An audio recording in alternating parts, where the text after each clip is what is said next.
जय श्री कृष्ण। रोजनी माफक आज पण एक शॉर्ट वीडियो जे स्पर्धात्मक परीक्षा में काम आए, इम्पोर्टન્ટ माहिती शॉर्टकट परीक्षा में कई रीते याद रखવું અને કઈ રીતે તરફ ક્લિક કરવું એ મહત્વનો ઇમ્પોર્ટન્ટ છે.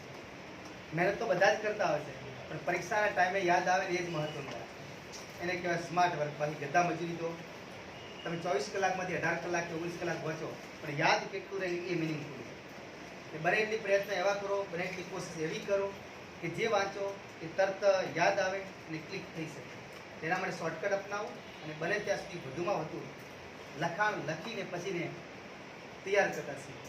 એકવાર હાથ નીચે લખાયેલું વસ્તુ લગભગ ભૂલાતી નથી, અને અવારનવાર જો લખાશે 2 થી 3 વખત તો તમારા માટે વસ્તુ આજીવન લાઈફ ટાઈમ સુધી સેક્યુર થઈ જશે. બરાબર. અમારી પૂરી કોશિશ હોય છે કે તમને દરરોજ એક ટોપિક ભેટમાં આપવામાં આવે કે જે પરીક્ષા માટે ઇમ્પોર્ટન્ટ છે. એમાંથી અવશ્ય પ્રશ્ન પૂછાતા હોય એટલે સ્પેશિયલ ચોપડો બનાવી દો. જેટલા ટોપિક આવે, મનોવિજ્ઞાન, સમાજશાસ્ત્ર, બધા લોકો એવું કહે છે કે જે વ્યક્તિ જોડે 10,000 પ્રશ્નોનું જ્ઞાન હોય એ ક્લાસ 3 લેવલની પરીક્ષાઓ આરામથી પાસ કરી શકે. તો આ જે ટોપિક પણ ડેલી આવે છે, દિવસનો એક ટોપિક હોય તો મહિનાના 30 ટોપિક ગણાય. કલ્પના કરો ખાલી કે 30 ટોપિક પણ તૈયાર થાય તો આમ અવારનવાર તમને કોન્ફિડન્સ વધી જાય કે હવે મને કશું આવડશે. રેડી? તો આજે ટોપિક છે આખી આપણે રાજ્યસભા સમજવી કે રાજ્યસભાની રચના, રાજ્યસભાનું પહેલાં નામ શું હતું, રાજ્યસભામાં કેટલી સીટો અનામત, આ બધી બાબતો પરીક્ષામાં અવારનવાર પૂછાય તો તમામ માહિતી આપણે એના વિશે મેળવી છે. રાજ્યસભા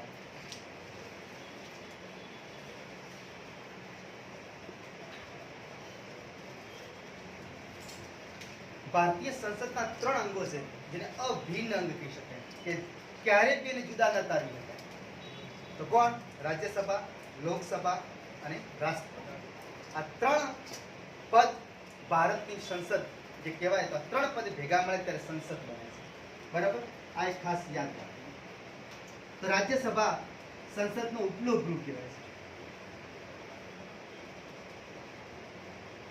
ઉપલો.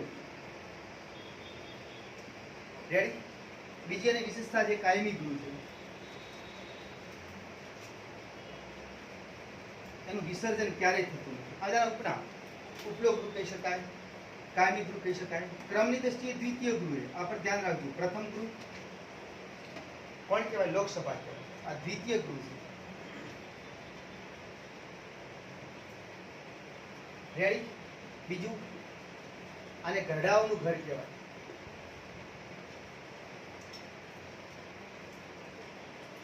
અહીં મોટા ભાગે વૃદ્ધ વ્યક્તિઓ બેઠા હોય, અનુભવી લોકો બેઠા હોય છે. Ready? Rajya Sabha the council of state તરીકે ઓળખાય. ધ કાઉન્સિલ ઓફ સ્ટેટ, જેને આપણે બીજી શબ્દોમાં, બીજી ભાષામાં રાજ્ય પરિષદ કહીએ.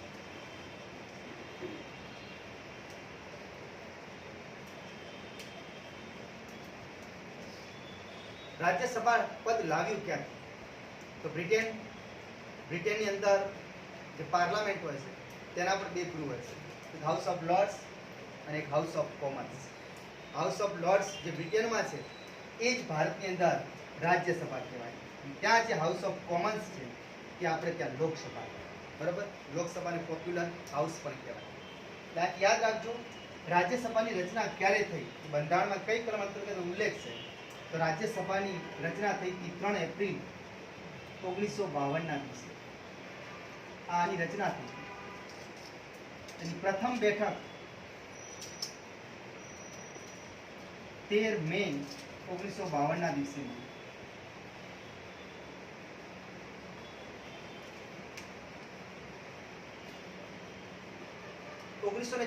પહેલા રાજ્ય પરિષદ તરીકે જ ઓળખાતી રાજ્યસભા. 1954 થી નામ મળ્યું રાજ્યસભા. આ ખાસ યાદ રાખજો. 1954 થી નામ મળ્યું રાજ્યસભા. રાજ્યસભા નામ 1954. બંધારણની 80 નંબરની કલમમાં રાજ્યસભાનો ઉલ્લેખ આવે છે. કલમ 80. બંધારણની કલમ 80માં રાજ્યસભાની રચનાનો ઉલ્લેખ. રાજ્યસભા કઈ રીતે રચાય એના વિશે આ ઉપર છેલ્લી માહિતી ઇમ્પોર્ટન્ટ પરીક્ષાલક્ષી પૂછાય કે રાજ્યસભા પહેલા કયા નામથી ઓળખાતી, તો રાજ્ય પરિષદ નામથી ઓળખાતી.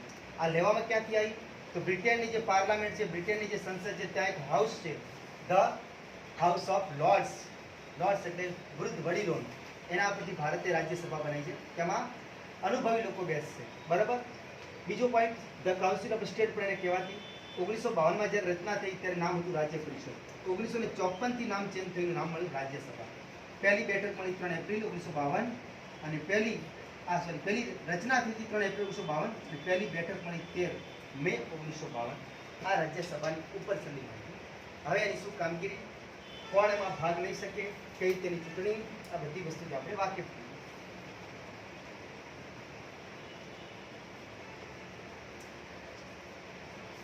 સંસદનું અભિન્ન અંગ કહી શકાય, તેને જુદું ના પાડી શકાય.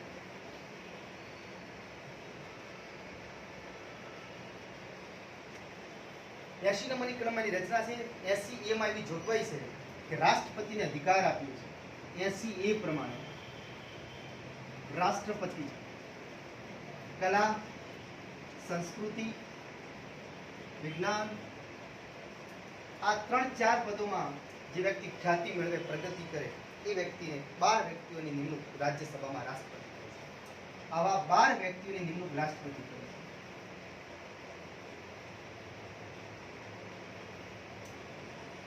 કલા સંસ્કૃતિમાં ફિલ્મ પણ આવી જાય, આપણે ખાસ યાદ રાખજો. એક અપાત ખેલમાંથી જો લેવામાં આવ્યું તો સચિન તેંડુલકર, ખેલ જગતમાંથી. ખેલ જગતનો ઉલ્લેખ નતો, પણ આ એક કલા ગણી, સંસ્કૃતિ ગણી અને ઉલ્લેખ કર્યો હતો. અપાત તરીકે ખેલ જગતમાંથી સચિનને એનો સભ્ય બનાવ્યો, સચિન તેંડુલકર. રેડી. ફિલ્મ જગતમાંથી પહેલા રાજ્યસભાના 12 સભ્યોમાં નિમણૂક પામનાર પૃથ્વીરાજ કપૂર હતા. પૃથ્વીરાજ કપૂર ફિલ્મ અભિનેતાને રાજ્યસભાના 12 સભ્યોમાં નિમણૂક મળી હતી. પૃથ્વીરાજ કપૂર. અને જો નાયિકામાંથી, આ નાયક કહેવાય, હીરો કહેવાય, હિરોઈનમાં જો કહેવાય તો નરગિસ દત્ત, સંજય દત્તની માતા હતી, એને નાયક તરીકે. અને નાયિકા કહે તો નરગિસ દત્ત.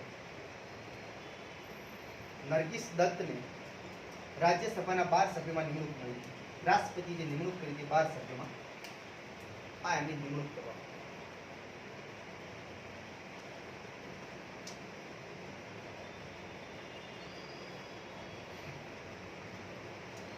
તો રાજ્યસભામાં વધુ બેઠકો કેટલી હોય, કઈ રીતે ભરવામાં આવે? તો રાજ્યસભાની જે રચના છે 80 નંબરની કલમમાં લખ્યું છે કે વધુમાં વધુ 250 સભ્યો રાખી શકાય. વધુમાં વધુ 250 થી વધારે સભ્યોની જોગવાઈ ન કરી શકાય ભારતીય રાજ્યસભામાં. અને એમાં એવું લખેલું છે કે 238 પ્લસ 12. 238 ક્યાંથી આવે? તો રાજ્યો અને કેન્દ્ર શાસિત પ્રદેશોમાંથી. રાજ્યો અને કેન્દ્ર શાસિત પ્રદેશો ત્યાંથી લેવામાં. બરોબર. 12 સભ્યોની નિમણૂક રાષ્ટ્રપતિ કરે. આમની ચૂંટણી થાય 238 ની અને 12 સભ્યોની નિમણૂક રાષ્ટ્રપતિ કરે.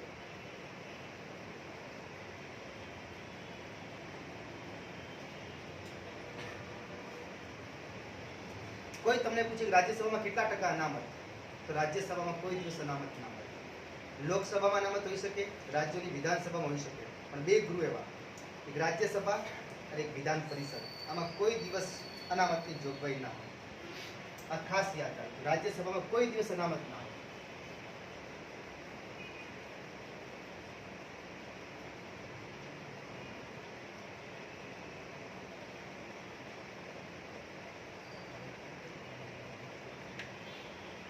આ ખાસ યાદ રાખજો.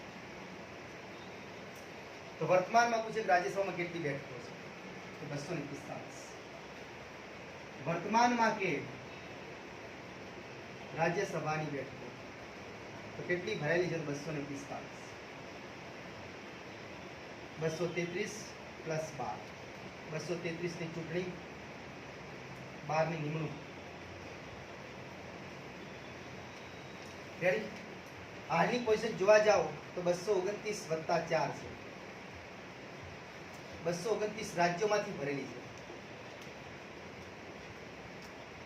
4 સભ્યોની કેન્દ્ર શાસિત પ્રદેશોમાં.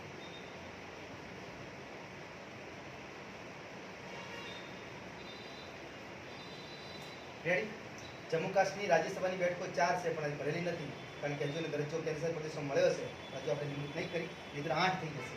બરાબર. 4 માં કોણ છે? 3 વત્તા 1 છે. 3 દિલ્હીની છે, 1 પુડુચેરીની છે. આ હાલની પોઝિશન છે. વર્તમાનમાં રાજ્યસભાની બેઠકો 245 ભરેલી છે, જેમાં 233 ની ચૂંટણી અને 12 બેઠકોની નિમણૂક રાષ્ટ્રપતિ કરે છે. હાલની પોઝિશન પ્રમાણે 229 રાજ્યોમાંથી લીધા છે અને 4 સભ્યો કેન્દ્ર શાસિત પ્રદેશોમાંથી લીધા છે, એટલે 233 થઈ ગયા. લોકસભા માટે દરેક રાજ્યોમાંથી વિધાનસભા માટે સમાન પ્રતિનિધિત્વ હોય, પણ રાજ્યસભાની બેઠકો માટે રાજ્યોને એક સમાન પ્રતિનિધિત્વ નથી આપ્યું. ખાસ મુદ્દો યાદ રાખજો, પરીક્ષામાં પૂછાય છે કેટલા વિકલ્પો સાચા. તો લોકસભા માટે આપ્યું છે આપણે એક સમાન, કાં તો વિધાનસભા માટે, પણ રાજ્યસભાની બેઠકો માટે દરેક રાજ્યને એક સમાન દરજ્જો આપવામાં નથી આવ્યો. આ પોઈન્ટ ખાસ લખી દીધો. રાજ્યસભાની બેઠકો માટે દરેક રાજ્યને એક સમાન પ્રતિનિધિત્વ નથી આપવામાં આવ્યું.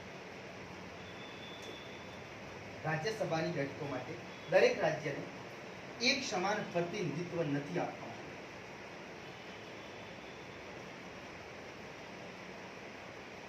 અનુસૂચિ 4 રાજ્યસભાની બેઠકોનું વિભાજન બતાવે છે, ખાસ યાદ રાખો.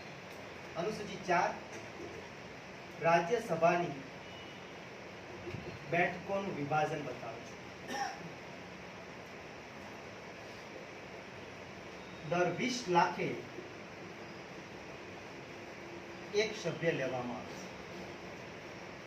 ગણતરી પણ યાદ રાખો. દર 20 લાખે એક વ્યક્તિ નિમણૂક થતી હોય, એક વ્યક્તિને ચાન્સ મળતો હોય છે. 20 લાખ.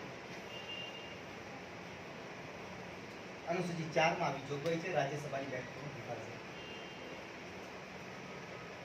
રેડી? સૌથી વધારે યુપીની બેઠકો છે 31, ઉત્તર પ્રદેશમાં 31 રાજ્યસભાની બેઠકો, મહારાષ્ટ્રમાં 19 છે, તમિલનાડુમાં 18 છે, બિહાર, બંગાળ 16 ધરાવે છે, ગુજરાતમાં 11 છે. આપણું ગુજરાત યાદ. સૌથી વધારે રાજ્યસભાની બેઠકો ઉત્તર પ્રદેશમાં 31, બીજા ક્રમે મહારાષ્ટ્ર 19 ધરાવે, તમિલનાડુ 18 ધરાવે, બિહાર, બંગાળ 16 ધરાવે, ગુજરાત 11 બેઠકો ધરાવે. કેન્દ્ર શાસિત પ્રદેશોમાં ખાલી દિલ્હી અને પુડુચેરીને જ આપવામાં છે. જમ્મુ કાશ્મીરને હવે ગણવામાં આવે તો જમ્મુ કાશ્મીર જોડે 4 બેઠકો છે. આ 3 ને છોડીને બીજા એક કેન્દ્ર શાસિત પ્રદેશમાં રાજ્યસભાની એક બેઠક લખવું તો લખી દિલ્હી, જમ્મુ કાશ્મીર અને પુડુચેરી. દિલ્હી, જમ્મુ કાશ્મીર અને પુડુચેરી. દિલ્હીમાં કેટલી છે તો 3, જમ્મુ કાશ્મીરમાં કેટલી છે તો 4, પુડુચેરીમાં કેટલી છે તો 1. આ 3 કેન્દ્ર શાસિત પ્રદેશો સિવાય બીજા એક પણ કેન્દ્ર શાસિત પ્રદેશમાં રાજ્યસભાની બેઠક નથી. આ ખાસ યાદ રાખજો. આ 3 સિવાય બીજી એકેય રાજ્યસભાની બેઠક નથી. બીજા રાજ્યોને આપી છે એક. મોટા ભાગે 7 સિસ્ટર રાજ્યો છે, ત્યાં મોટા ભાગે બધામાં એક જ છે. નાગાલેન્ડ હોય, અરુણાચલ પ્રદેશ હોય, ત્રિપુરા હોય, મિઝોરમ હોય, ત્યાં એક છે.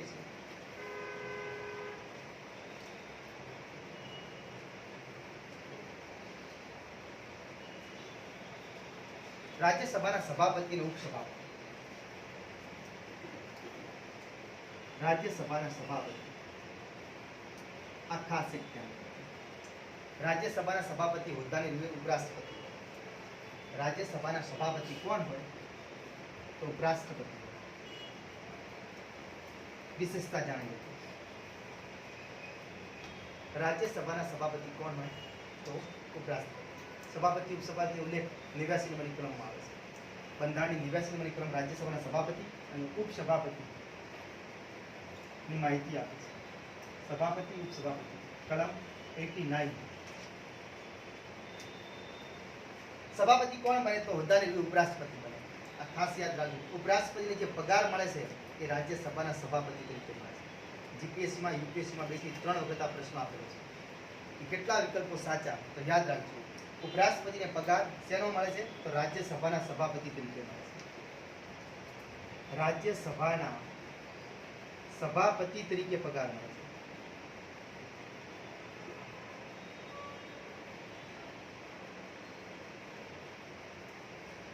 પૂછાયેલો પ્રશ્ન, 4 લાખ રૂપિયા પર મંથ પગાર રાજ્યસભાના સભાપતિ તરીકે પગાર મળે છે. એક યાદ રાખજો, રાજ્યસભાનો સભાપતિ એક ગૃહનો સભ્ય હોતો નથી. આ પર ખાસ યાદ રાખજો. પણ એનો વડો છે રાજ્યસભાનો અધ્યક્ષ કહો કે રાજ્યસભાનો સભાપતિ, રાજ્યસભાનો અધ્યક્ષ રાજ્યસભાનો સભ્ય ના હોય. આ ખાસ ધ્યાન રાખજો. કેટલા વિકલ્પો સાચા? તો રાજ્યસભાનો અધ્યક્ષ અથવા આપણે જે કહો છો સભાપતિ, તે રાજ્યસભાનો સભ્ય ના હોય. તે રાજ્યસભાનો સભ્ય ના હોય. આ ખાસ યાદ રાખજો. રાજ્યસભાનો સભ્ય ના હોય.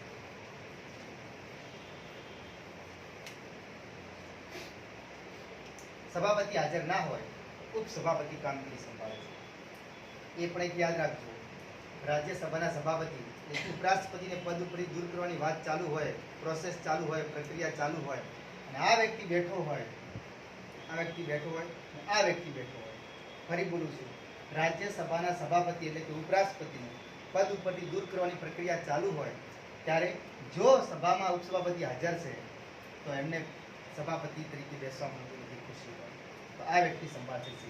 આ હાજર નથી ને તો જ પોતે એ ખુરશી પર અધ્યક્ષના સ્થાન પર બેસી શકશે. આ આપણા ભારત દેશની મર્યાદા છે. આમ રાજ્યસભાની કઈ તાકાત નહીં અને આમ રાજ્યસભાની ખૂબ તાકાત છે. કેવું વિચાર કરો. બીજું શું તફાવત? એક તો કહી દઉં, રાજ્યસભાનો સભાપતિ એટલે કે અધ્યક્ષ એ રાજ્યસભાનો સભ્ય હોતો નથી, કારણ કે ઉપરાષ્ટ્રપતિની ચૂંટણી જીતીને આવે છે. રેડી? બીજો, રાજ્યસભાના સભાપતિનો કાર્યકાળ કે રાજ્યસભા જે છે એનો સભાપતિ જે છે એનો કાર્યકાળ 5 વર્ષનો. ખાસ યાદ રાખજો, કાર્યકાળનો ઉલ્લેખ 83 નંબરની કલમમાં છે. રાજ્યસભાનો કાર્યકાળ કેટલો? તો બંધારણની કલમ 83માં આ યાદ રાખવાની કળા છે. તગડો ઘડા લોકો ક જેવો તગડો કરતા, ખબર ને? પેલા ઘડા લોકો આવું કરતા, તો યાદ આવી જશે આપોઆપ તમને તેનો કાર્યકાળ કેટલો. તો આ કાર્ય પછી બની જાય, ઉપર રેફે આવી જાય. 83 નંબરમાં કાર્યકાળનો ઉલ્લેખ છે. રાજ્યસભાનો કાર્યકાળ કેટલો? તો રાજ્યસભા તો કાયમી ગૃહ છે, પણ રાજ્યસભાના એક સભ્યનો કાર્યકાળ 6 વર્ષ. રાજ્યસભા કાયમી ગૃહ છે. રાજ્યસભા કાયમી ગૃહ છે, પણ તેના સભ્યનો કાર્યકાળ 6 વર્ષ હોય.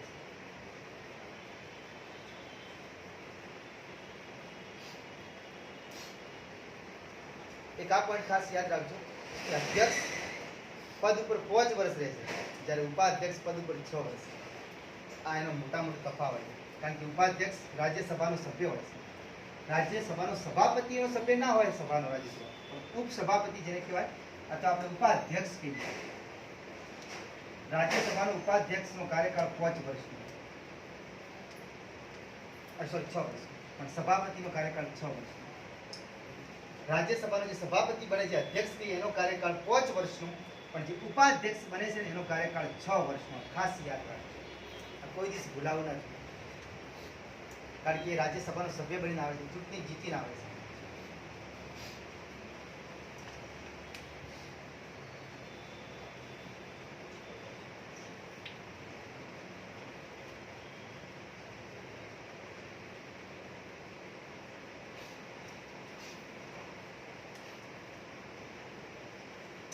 બીજો ખાસ એક તફાવત સમજી લેજો. આપણો દેશ મોટાભાગે એવી માન્યતા ધરાવે છે કે અધ્યક્ષ ઉપાધ્યક્ષને રાજીનામું આપતો હોય છે. કારણ કે લોકસભાનો અધ્યક્ષ છે તો પોતાનું રાજીનામું ઉપાધ્યક્ષને આપતો હોય, અને ઉપાધ્યક્ષ કોને આપતો હોય? અધ્યક્ષને. વિધાનસભા હોય તો વિધાનસભાનો અધ્યક્ષ રાજીનામું કોને આપે?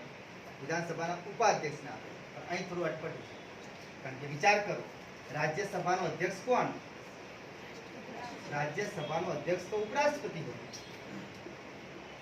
ઉપરાષ્ટ્રપતિ હોય. આનો અર્થ એ થયો કે ઉપરાષ્ટ્રપતિ પોતાનું રાજીનામું ઉપાધ્યક્ષને નહીં આપે, પોતાનું રાજીનામું રાષ્ટ્રપતિને આપશે. આ ખાસ યાદ રાખજો.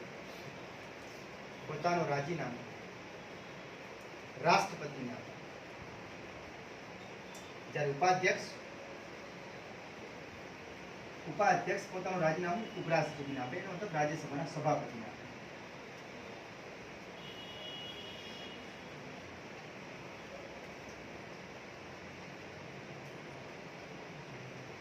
સભાપતિ એટલે કે ઉપરાષ્ટ્રપતિને આપે. આ ખાસ એક ખ્યાલ રાખજો.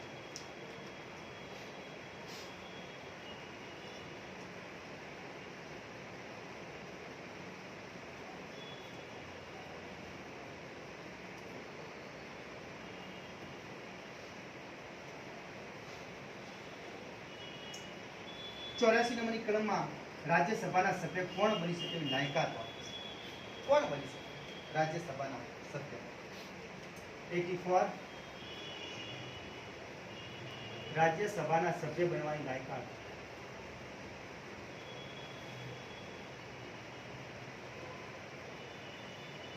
રાજ્યસભાના સભ્ય બનવાની લાયકાત 84 નંબરની કલમમાં છે.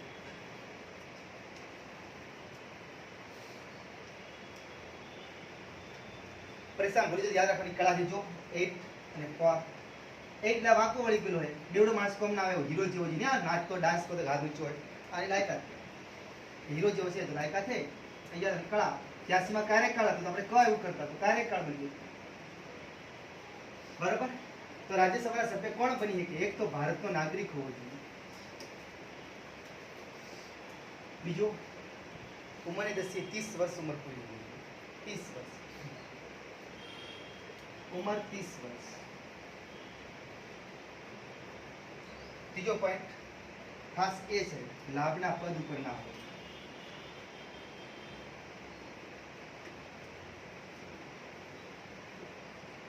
જો ચૂંટણી લડવા માંગે છે, તો ઓછામાં ઓછા 10 વિધાનસભાના સભ્યનો આ વ્યક્તિને સપોર્ટ હોય, નામ મૂકતા પહેલા જે ચૂંટણી લડવા માંગે છે તો નામ નોંધાવવા માટે ઓછામાં ઓછા 10 વિધાનસભાના જે 10 સભ્યો ને એનું જોઈએ. ઓછામાં ઓછા વિધાનસભાના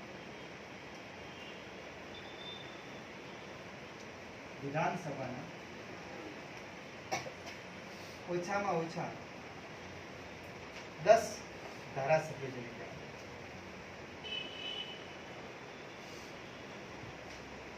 ટેકો જરૂરી છે.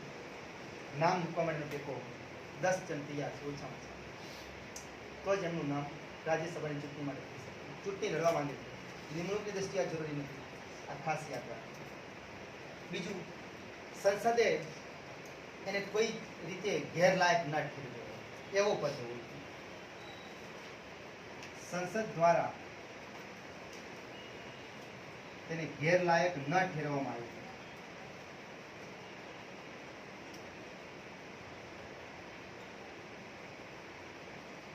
એ વ્યક્તિ રાજ્યસભાનું સભ્ય બની શકે.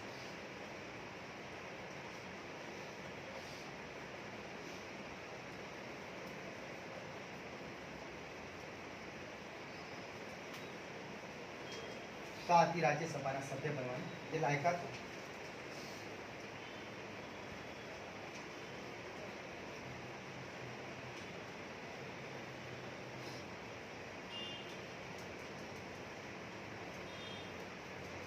રાજ્યસભામાં વિરોધ પક્ષના નેતાઓ છે.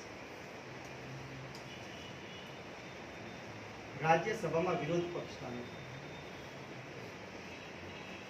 કોઈ કલમમાં ઉલ્લેખ નથી, પરંપરા છે, કાર્યપ્રણાલી છે. 1969માં પહેલી વખત આ પદ લાવવામાં આવ્યું. કાયદાની દ્રષ્ટિની ખાલી પરંપરા. 1969માં રાજ્યસભામાં વિરોધ પક્ષના નેતાનું નામ લાવવામાં આવ્યું. ત્યારે 1969માં પહેલું આ પદ સંભાળનાર વ્યક્તિ હતા શ્યામનંદન મિશ્રા. આ યાદ રાખજો, શ્યામનંદન મિશ્રા. 8 વર્ષ પછી આ પદ એટલે કે 1977 કાયદાકીય બની ગયું. તો 1977માં જેટલો આપણે સભાપતિ મિનિસ્ટર હોય એટલો દરજ્જો આપવામાં આવ્યો, પગારના જેટલો આપવામાં આવ્યો. 1977 માં જ્યારે કાયદાકીય પદ બની ગયું ત્યારે પેલા બનનાર વ્યક્તિ કમલાપતિ ત્રિપાઠી રાજ્યસભામાં વિરોધ પક્ષના નેતા. રાજ્યસભામાં કોરમ માટે 25 બેઠકો નક્કી કરી છે. કોરમ કાર્યવાહી શરૂ કરવી તો ઓછામાં ઓછા 25 વ્યક્તિઓ હાજર હોવા જોઈએ. આ પૂછાયેલો પ્રશ્ન છે. રાજ્યસભામાં કોરમ માટે 25 બેઠકો નક્કી કરી છે. 25 બેઠકો.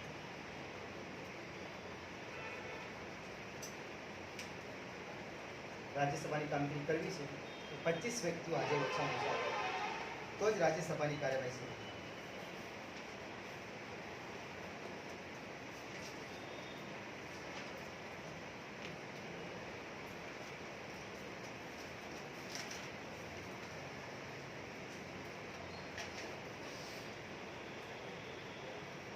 આમ આપણે કોઈ રાજ્યસભાની કોઈ કામગીરી નામ ઘણી બધી કામગીરી તો રાજ્યસભાને તાકાત આપે એક અખિલ ભારતીય સેવાનું સર્જન ખાલી રાજ્યસભા જ કરી કઈ કરવાનું 312 આ ધ્યાન રાખજો. 312 312 કલમ પ્રમાણે રાજ્યસભાને અધિકાર છે દર વર્ષે અખિલ ભારતીય સેવાઓનું સર્જન કરી શકે. દર વર્ષે અખિલ ભારતીય સેવાઓનું સર્જન કરી છે.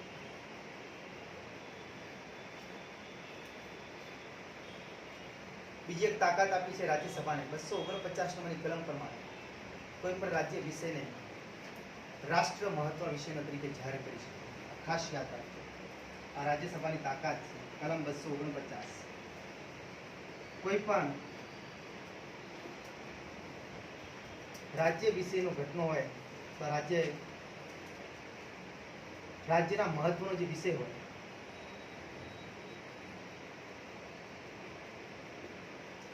રાષ્ટ્ર મહત્વના વિષય તરીકે જાહેર કરી શકે.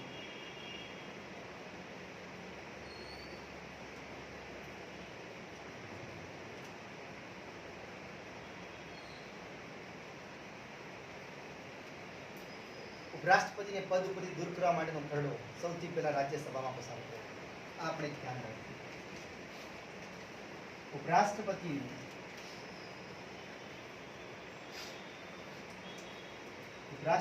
પદ પરથી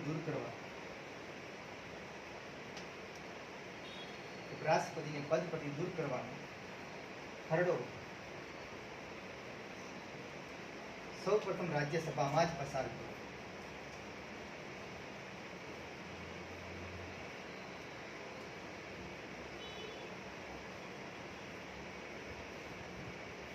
ઉપરાષ્ટ્રપતિને પદ પરથી હટાવવા છે કારણ કે ઉપરાષ્ટ્રપતિ પદેના અધિકારીઓ છે રાજ્યસભા સભાપતિ છે. તેને પદ પરથી દૂર કરવો હોય તો રાજ્યસભામાં જ ખરડો સૌથી પહેલા પસાર કરવો પડે. ખાસ યાદ રાખો.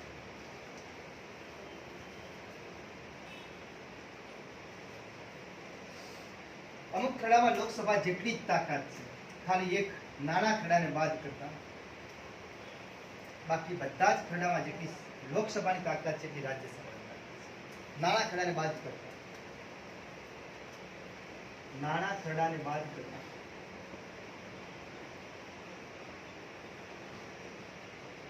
ઘણી બધી ચોપડીમાં ભૂલ થઈ છે ત્યાં નાણાકીય ખરડો લખી નાખી છે. નાણાકીય ખરડો નાણાકીય ખરડામાં તો રાજ્યસભા અને લોકસભા સમાન અધિકાર છે. ભૂલ થઈ ગઈ. ઘણી ચોપડીઓ સુધારી ગઈ છે. નાના ખરડો જ આવે. નાના ખરડાને બાદ કરતા બાકીના ખરડા જે કહેવાય નાણાકીય ખરડો, બંધારણીય સુધારાનો ખરડો,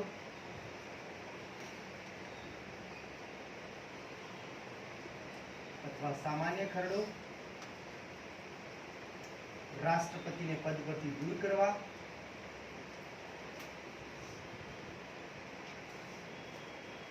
રાષ્ટ્રપતિ હોય કે હોય સુપ્રીમ કોર્ટ કાં તો હાઈકોર્ટ ના જજ પદ પરથી દૂર કરવા. આ બધામાં જેટલી લોકસભાની તાકાત છે એટલી જ રાજ્યસભાની તાકાત છે. આપણે યાદ રાખજો કારણ કે આપણે ત્યાં નિયમ છે કે બંને ગૃહમાંથી ખરડો પસાર થવો જોઈએ. સામાન્ય બહુમતી હોય કે વિશેષ બહુમતી હોય તો જ આ વ્યક્તિઓ પદ પરથી દૂર થાય, બાકી ન થાય. પણ નાના ખરડામાં ઉલ્લેખ છે નાના ખરડામાં રાજ્યસભાને 14 દિવસની જ મુદત હોય. લોકસભામાંથી પસાર થઈને રાજ્યસભામાં આવે, જો 14 દિવસમાં નાણાં ખરડો પરત ન કરે તો લોકસભા એવું માને છે કે એ ખરડો આરામથી પસાર થયેલો છે, આપોઆપ પસાર થયેલો છે. નાણાં ખરડામાં સિવાય બાકીના બધા ખરડામાં લોકસભા જેટલી તાકાત છે.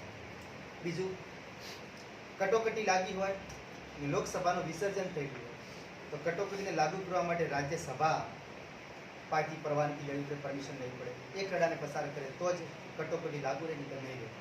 આપણે ધ્યાન રાખીએ. એટલે કટોકટીના સમયે લોકસભાનું વિસર્જન હોય એ સમયે તમામ શક્તિ રાજ્યસભાના હાથમાં આવી જાય છે. આમ રાજ્યસભા ઇમ્પોર્ટન્ટ ગૃહ છે. ભલે અંદર બેઠા ઘણા વ્યક્તિઓ છે, 30 વર્ષની અવસ્થા ધરાવે, એના પછી જ અંદર આવવા માંગે. બરાબર, આ ખાસ યાદ રાખજો. તો આ મોટા ભાગની રાજ્યસભાની કામગીરી ફરી કહ્યું કે અનામતની જોગવાઈ તો હોતી નથી. બરાબર, દર 2 વર્ષે 1/3 સભ્યો એના નિવૃત્ત થતા હોય છે. રાજ્યસભામાં નિયમ છે દર 2 વર્ષે 1/3 સભ્યો નિવૃત્ત થતા હોય છે. ફરી બોલું છું, પરીક્ષામાં જો પૂછાય કે રાજ્યસભાનો કાર્યકાળ, તો રાજ્યસભાનો કાર્યકાળ તો કાયમી ગૃહ છે, નિશ્ચિત નથી. પણ સભ્યનો કાર્યકાળ કે તો 6 વર્ષ, અને પૂછે રાજ્યસભાના સભાપતિનો કાર્યકાળ તો 5 વર્ષ. આ બધા પદ ભૂલાઈ ના જાય, મિસ્ટેક ના થઈ જાય, ધ્યાન કરજો. પછી કહેતા નહીં સાહેબ કે બધું ભેગું થઈ ગયું હતું, જેમ અધિનિયમો ભેગા કરો ને તમે, એકના બાજુની પણ આપણે લઈ જાઓ છો, આવું અહીં ના કરતા. તો આ વારંવાર તમે એને વાગોશો ને તો આપોઆપ તમને યાદ આવી જશે. 12 સભ્યોની નિમણૂક રાષ્ટ્રપતિ કરે, બાકીના સભ્યોની ચૂંટણી થાય. ગુજરાતને કેટલી બેઠકો, તમને કહી દીધું કે કોઈ રાજ્યને એક સરખું પ્રતિનિધિત્વ આપવામાં આવ્યું નથી. વસ્તીની દ્રષ્ટિએ વસ્તી થતી ના હોય તો ત્યાં સીટો રાખવામાં આવે જ ના, કારણ કે આપણે કીધું બાકીના 5 કેન્દ્રશાસિત પ્રદેશોમાં જેટલી જોઈતી હતી એટલી વસ્તી નહીં બનતી હોય તો ત્યાં રાજ્યસભાની બેઠકો ના હોય. આપણે ખાસ યાદ રાખજો. બરાબર. બીજું, બંધારણીય ખરડો જે સુધારો થાય છે એના માટે સંયુક્ત બેઠકની જોગવાઈ નથી. આપણે ધ્યાન રાખીએ. જ્યારે બંધારણમાં સુધારો કરવાનો ખરડો થતો હોય અને રાજ્યસભા અને લોકસભાનો મેળ ન પડે અથવા એમના વિચારો બંનેના મેચ ન થતા હોય તો સંયુક્ત બેઠકની કોઈ જોગવાઈ નથી. આપણે ધ્યાન રાખીએ. બરાબર. આ બધી જ માહિતી રાજ્યસભા વિશેની છે કે જે આપણે પરીક્ષામાં અવારનવાર પૂછાય. રાજ્યસભાની ચૂંટણી કઈ રીતે થાય તો એ ધ્યાન રાખજો. 2003 પહેલા એવો નિયમ હતો કે રાજ્યસભાની ચૂંટણીમાં એ જ વ્યક્તિ ભાગ લઈ શકે કે જે તે રાજ્યનો વ્યક્તિઓ એ જ રાજ્યમાં ઉભો રહી શકે. પણ 2003ની અંદર જનપ્રતિનિધિત્વ સુધારા અધિનિયમ આવ્યો. એ 2003થી 2 જોગવાઈ સુધારવામાં આવી. એક કે હવે કોઈ પણ વ્યક્તિ પોતાના રાજ્યથી બહારના રાજ્યમાં પણ રાજ્યસભાનો સભાપતિ અથવા રાજ્યસભાનો સભ્ય બની શકશે. અને બીજું, પહેલા ગુપ્ત મતદાન થતું હતું, હવે ખુલ્લા મતદાનની જોગવાઈ કરવામાં. ખાસ યાદ રાખજો, 2003 જનપ્રતિનિધિ સુધારા અધિનિયમ પ્રમાણે 2 જોગવાઈ કરવામાં આવી કે હવે જે નિવાસ માટે ચોક્કસ હતું એ નિવાસની ચોકડી દૂર કરવામાં આવી. એ જ વ્યક્તિ પોતાના નિવાસનો બની શકશે. હવે કોઈ પણ રાજ્યમાંથી રાજ્યસભાનો મેમ્બર બની શકાશે, રાજ્યસભાનો સભ્ય બની શકાશે.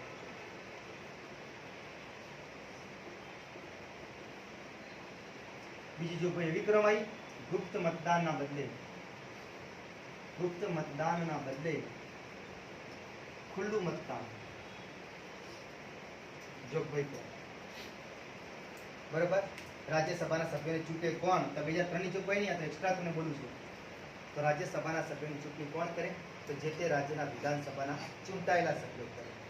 વિધાન પરિષદના સભ્યો ભાગ ના લઈ શકે, ધ્યાન કરજો. વિધાનસભાના સભ્યો ભાગ. બરાબર. તો જેમ સમાન પ્રતિનિધિત્વ છે એ જ અને સિંગલ ટ્રાન્સફરેબલ વોટ સિસ્ટમ જે રાષ્ટ્રપતિમાં હતું એસટીવી પદ્ધતિ, એ જ રીતે રાજ્યસભાના સભ્યની ચૂંટણી થતી હોય એસટીવી પદ્ધતિ. બીજું, સમાન પ્રતિનિધિત્વ હતું. પોતાની અંદર સમાન પ્રતિનિધિત્વ, સીટો માટે પ્રતિનિધિત્વ નથી સમાન, પણ જ્યાં ચૂંટણી થાય ત્યાં સમાન પ્રતિનિધિત્વ થાય. સિંગલ ટ્રાન્સફરેબલ વોટ સિસ્ટમ અને સમાન પ્રતિનિધિત્વથી કોણ ભાગ લે? તો જે તે રાજ્યના ચૂંટાયેલા ધારાસભ્ય.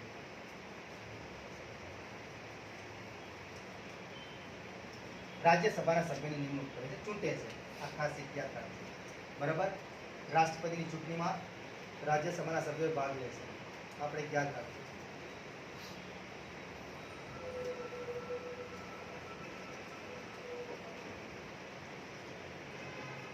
બીજું, રાજ્યસભાના સભ્યોની જે ચૂંટણી થાય છે, બેઠકો જે નક્કી થયેલી છે એ 1971 ની વસ્તી પ્રમાણે નક્કી થઈ છે, જેમાં 2026 સુધી કોઈ સુધારો નહીં આવે.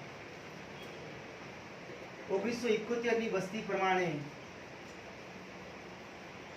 બેઠકો નક્કી થયેલી છે, બરાબર. 84 માં સુધારો જે થયો એના આધારે નક્કી થયેલું છે કે 2026 સુધી આ બેઠકોમાં કોઈ જ ફેરફાર નહીં થાય. આ ખાસ યાદ રાખજો.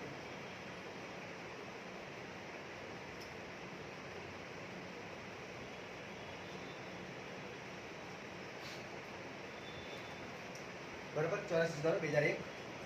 2026 સુધી નક્કી થઈ ગયું કે આ બેઠકોમાં કોઈ ફેરફાર નહીં થાય. આ તમામ માહિતી રાજ્યસભાની છે, એ પરીક્ષા લક્ષી ઇમ્પોર્ટન્ટ માહિતી છે.